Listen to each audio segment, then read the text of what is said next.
কলমি শাক এটা। কলমি শাক দেখুন, আমাদের কিন্তু বেশি নয়, সব টবে অল্প অল্প করে, কিন্তু সব রকম ভ্যারাইটি করেছি বলে মা বেশি হচ্ছে, এই যে বেশি লাগছে। সেম জিনিস আপনারাও করুন, টবেও হবে এইগুলো, টবেও লাগানো যায় শাক, তারপর এমনি মাটিতেও লাগানো যায়। ফুলকপি,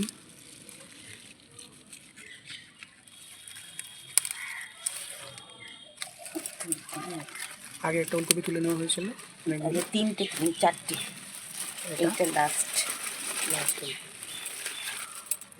তো দেখো,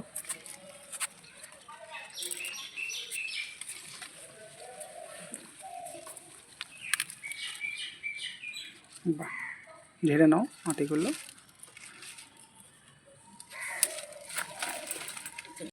কতটা হলো?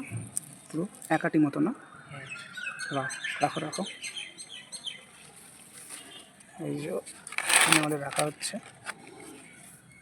আচ্ছা, এইগুলো দেখুন কত হলো, পুরো একটা গামলা ভর্তি মতো হয়ে গেছে, কত হয়ে গেছে।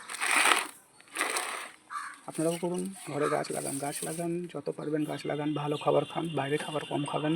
কী কী শাক আছে একটু বলে দাও।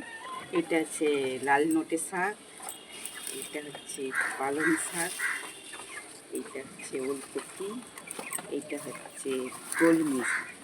আচ্ছা, আর একটু যে কড়াই তুললে, একটুখানি, কড়াইটা কোথায় গেল? মটরশুঁটি কড়াই একটুখানি। ওকে, গাছ শুরু হয়ে গেছে। আর কিছু বলার আছে? তো আমার বলার আছে, সবাই এমনি করে ঘরে ছাদ বাগান করুন, ভালো ভালো খান, এরকম ফুলকপি ভালো ভালো খান, যে শরীরের খেয়াল রাখুন, পরিবারের খেয়াল রাখুন, রাসায়নিক খাবার কম খান, বাইরের খাবার কম খান, তাই তো? হ্যাঁ, ঠিক আছে। আর ভালো বেশি করে খান, বাড়ির খাবার বেশি করে খান। আর এমনি ভিডিও দেখতে থাকুন, ভালো লাগলে আমাদের ভিডিওটাকে লাইক আর সাবস্ক্রাইব করবেন, আর দেখতে থাকুন আমাদের channel. Bye bye. Thank you.